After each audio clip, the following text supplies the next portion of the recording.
الحمد لله رب العالمين والصلاة والسلام على نبينا محمد وعلى آله وصحبه أجمعين. Assalamu alaikum wa rahmatullahi wa barakatuh. Welcome to another episode of Know Your Prophet.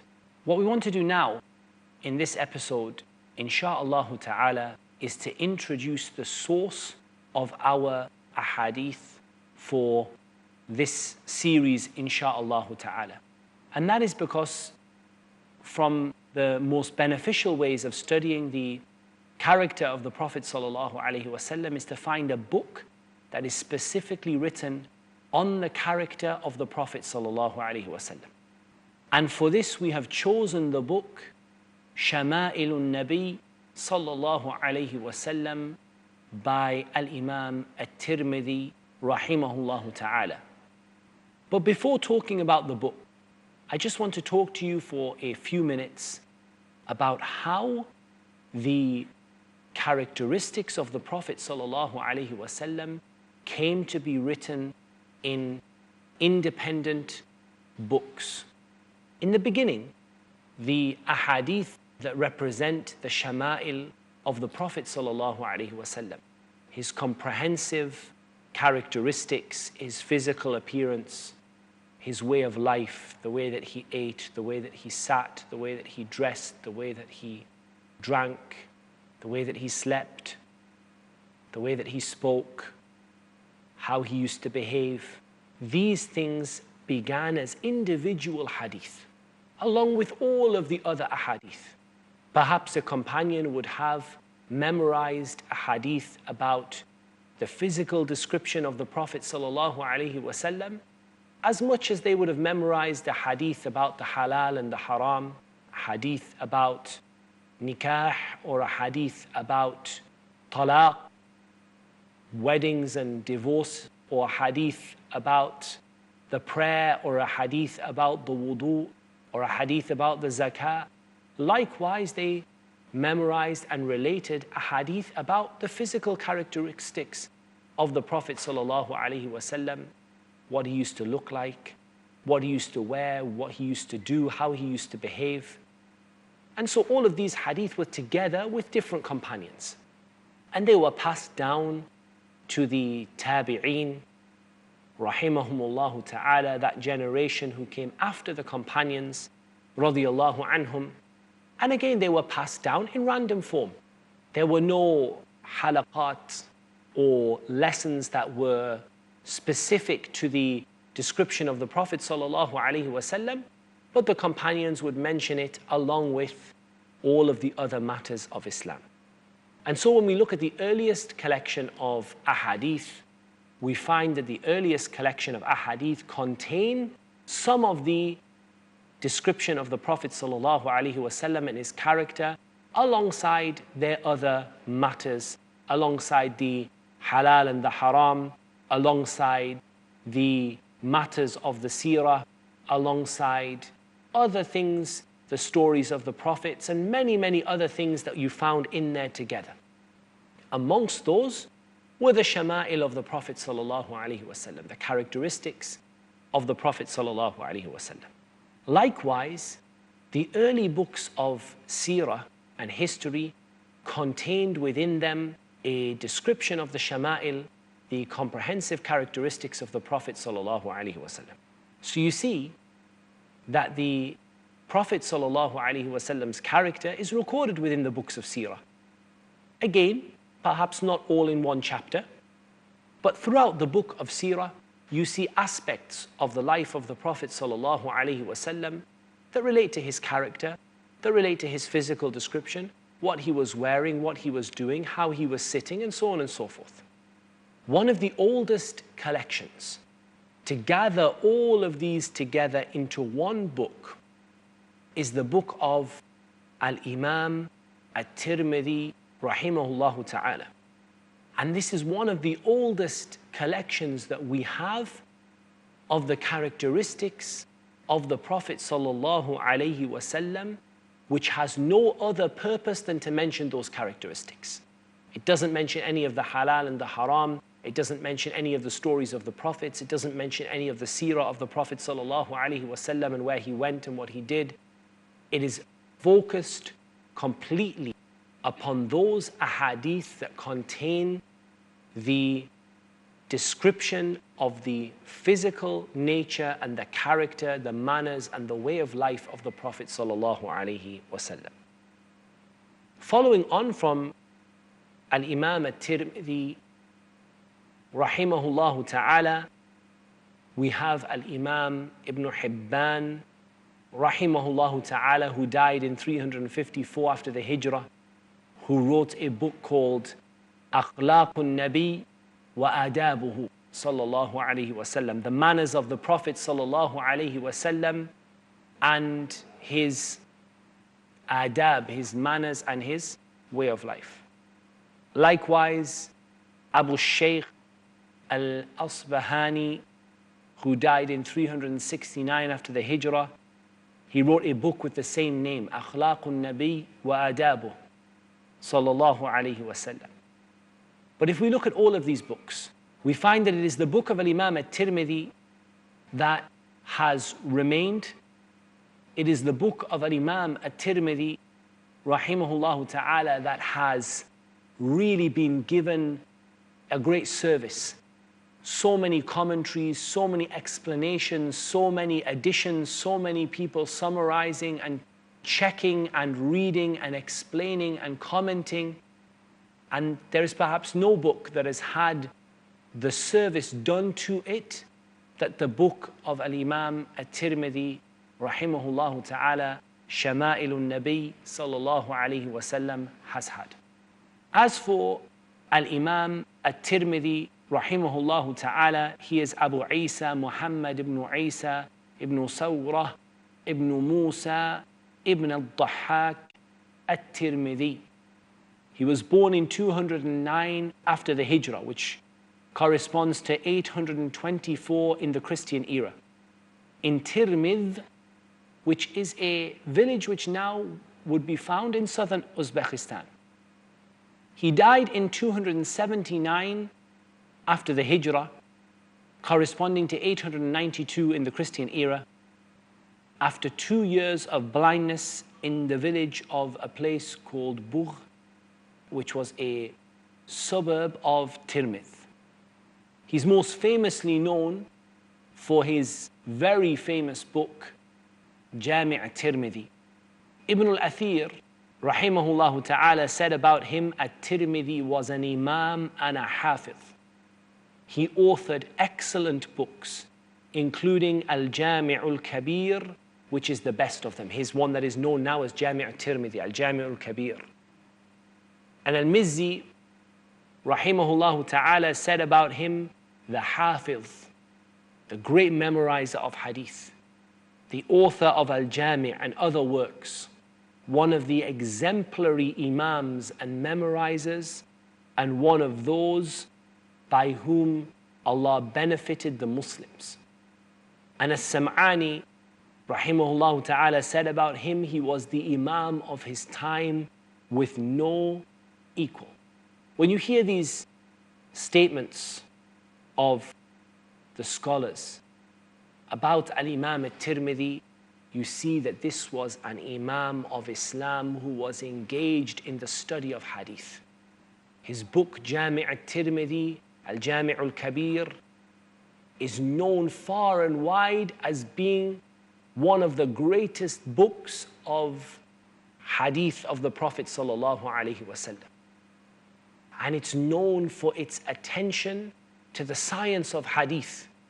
And indeed, Al-Imam At-Tirmidhi, rahimahullah ta'ala, is known for his love and his contribution to the science of hadith. He was a student of a number of prominent scholars, perhaps from the foremost of which is Al-Imam Al-Bukhari, rahimahullah ta'ala. And one of the books that he wrote is this book that we come to talk about now, Shama'ilun Nabi sallallahu alayhi wasallam.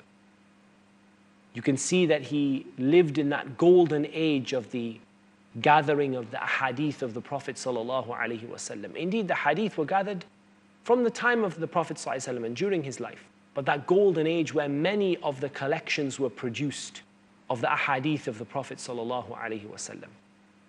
and you see what the ulama of Islam said about him, that he's an imam and a hafiz, one of the exemplary imams and the memorizers, the imam of his time with no equal. And this gives us some of the virtue of him, leading us to know some of the virtue of his book. And I'm saying this because I want you to understand the value of these ahadith and why I have chosen this particular collection to base this series upon and for us to study together, bi-idhnillahi ta'ala. We're going to take a very short break, and after the break we'll talk about the book itself, Shama'ilun Nabi sallallahu alayhi wa sallam. Until then, assalamu alaikum wa rahmatullahi wa barakatuh.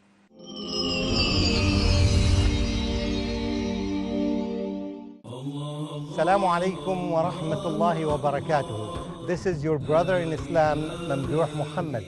You're watching Peace TV, the solution for humanity. A man, a mission, a world-renowned orator on Islam and comparative religion. He dedicated more than 5 decades of his life for dawah. Ahmad Deedat. We Muslims believe that Jesus was the Christ. This book is an eternal book of guidance for you and for me, for the whole of mankind. It's a solution to the problems of mankind. The miracle is when you expect a man to be dead and he is alive. That's a miracle. Man with a Mission, every Monday to Thursday at 6 p.m. and repeat telecast at 9 a.m. Saudi Arabia on Peace TV.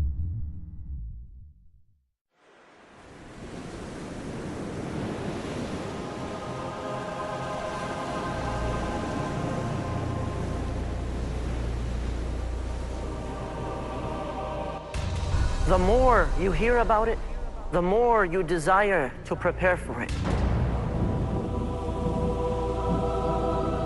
Life after death.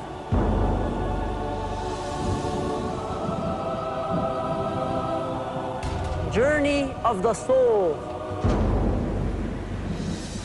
The day of resurrection. The torment of the hellfire. The reward of paradise. Stay tuned for a life-changing, heart-softening, spiritually uplifting series about the hereafter exclusively on Peace TV. Know the vivid descriptions of paradise and hellfire from the Quran and authentic ahadith, and acquire life-changing habits to be successful in the hereafter. Next on Peace TV.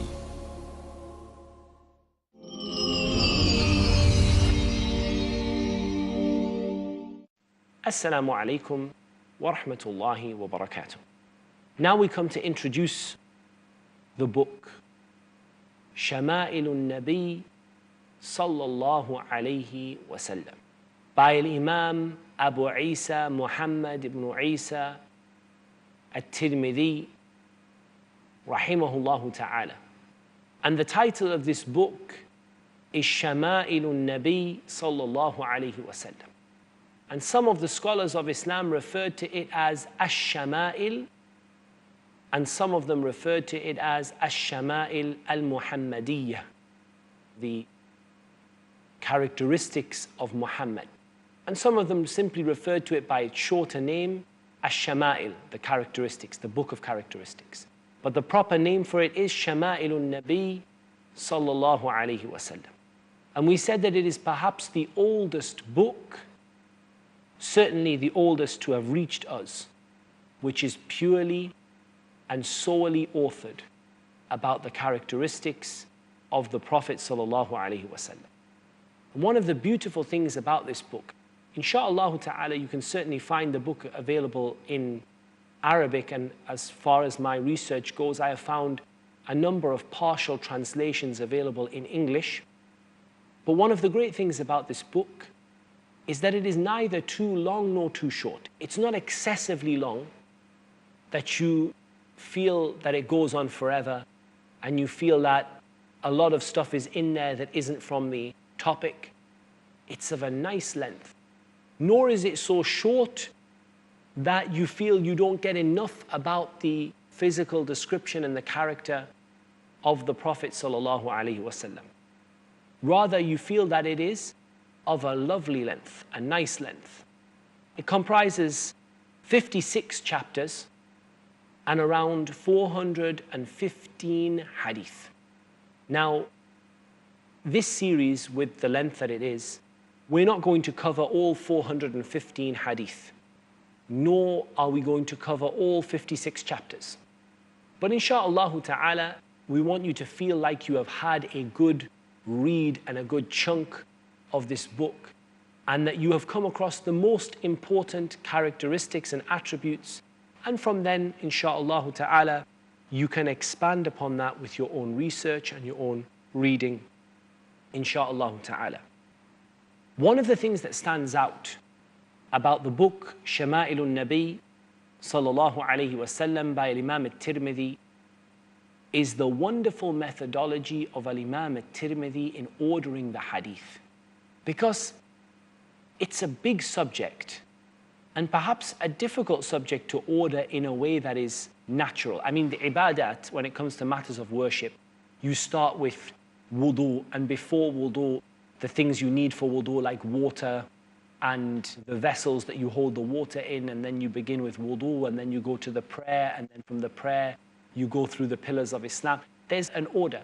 But with the shama'il of the Prophet sallallahu alaihi wasallam, perhaps the order is a little more difficult to see. But Al-Imam al-Tirmidhi has a wonderful way of ordering the ahadith in this book. So he begins with the physical characteristic of the Prophet sallallahu alaihi wasallam. And then he goes on to his personal belongings. And then he goes on to his clothing. And then he goes on to his manners and how he dealt with people. And then he goes on to his worship. So he begins with physical. From the physical description, he goes on to his belongings. From his belongings, he goes on to his clothing. From his clothing, he goes on to talk about his manners and how he dealt with people. And then he goes on to talk about his worship, sallallahu alaihi wasallam, that we are trying so desperately to emulate. And then Imam al-Tirmidhi concludes with a chapter on seeing the Prophet sallallahu alaihi wasallam in a dream. And this is something that is important to us, and we need to be aware of. Because one of the great benefits of this book is that after you have finished going through this book, and we've studied it together, insha'Allah ta'ala, if Allah wills, you will be able to distinguish between a true dream of the Prophet sallallahu alaihi wasallam and a false one. As for the authenticity of the ahadith in this book, the scholars disagreed over the general methodology of at-Tirmidhi. However, this book is not intended to be a book of purely authentic hadith. And someone might ask, well, why would anybody include hadith that are not authentic in their books? And just for benefit, we know that Sahih al-Bukhari and Sahih Muslim, the ahadith in them are completely authentic in the general sense of the word, and that the other books after those two are a mix of authentic and inauthentic hadith. And so you must check that if somebody is quoting you from Sunan Abi Dawood or Sunan al-Nasa'i or Jami' al-Tirmidhi or Sunan Ibn Majah, that they are quoting you a reliable hadith and not quoting you a weak hadith or a fabricated hadith. But one might ask the question, why do the scholars of hadith write books containing hadith that they know are not authentic? There are a number of answers to this question. First of all, it may be that they themselves thought this hadith was authentic. They themselves may have believed this hadith is authentic. Or it may be that they saw no harm in widening the criteria in certain subjects. Or it may be that some of them considered that weak hadith were acceptable in certain contexts, like the seerah, when the hadith is well known and well spoken of amongst the historians. Some of the scholars would say if it has some weakness in We accept it in the seerah if it is well known by the historians and well supported by historic evidence, even if it doesn't match the grade of authenticity in the science of hadith. One of the major reasons, though, they would include weak hadith is because they did not have access to all of the ahadith, or the ability to Google them or search them in a database like we have now. And so many times they included a hadith in the hope that there would be other chains with other people that would make that hadith authentic. So to them it's not authentic, but they mention it. Perhaps supporting chains for this hadith will exist somewhere else, or perhaps my hadith will be a supporting chain for another hadith somewhere else. So I've mentioned this hadith and it's weak, but perhaps one of the scholars in another land has an authentic wording of this hadith and my hadith will be strengthened by it. Or perhaps my hadith will be the one that strengthens somebody else's. So they put it in there out of their amana, their desire to fulfill the responsibility that perhaps this hadith is authentic and there are other hadith that support it, and so I include it in there for later generations to judge its authenticity. Their hadith may well have turned out to be the one that is the missing link in the chain and proves the authenticity of another hadith. All of these things have happened before. And furthermore, because when Al-Imam At-Tirmidhi and the likes of them wrote their books, they wrote them intended for the student of knowledge and the learned person in Islam. And these people were able to distinguish the true from the false. Perhaps they could not have imagined that ignorance would reach the level that it has reached, and that people would reach a level of turning away from the sunnah of the Prophet ﷺ that they had reached. And so they saw no harm in including ahadith that were weak in there, knowing that their intended audience would be able to distinguish, even if many of us are not able to distinguish today. Many of them included hadith in there because the hadith has a linguistic explanation of a word, or it has something in there that explains to you something that wasn't clear from the authentic hadith. And they also did so in order to warn you of some of the fabricated ahadith. So they would narrate fabricated and false ahadith in order to warn you about them, and in order that you don't fall into thinking that they are authentic. And these are some of the reasons why we find that the books that were authored, many of the books that were authored at that time, were authored as a mix of authentic and inauthentic. Either it wasn't intended, and the author said, my intention is simply to narrate everything I know, and I'm not claiming it to be authentic, nor am I teaching it as authentic, I'm just giving you what I know.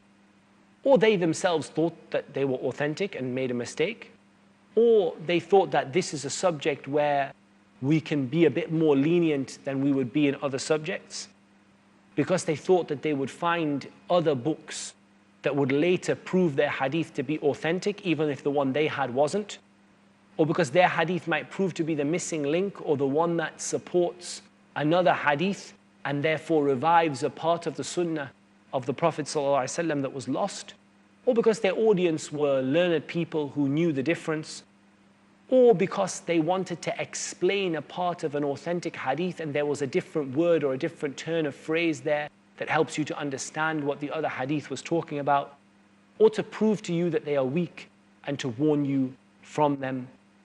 As for the scholarly works that are based upon this, there are many, many, many works. There are those who have summarized the book, there are those who have checked the book for authenticity, there are those who have commented on the book, those who have explained the book, those who have added to the book, and from the most important additions are the additions of Ibn Kathir, rahimahullah ta'ala, in Al-Bidayah wa Nihaya.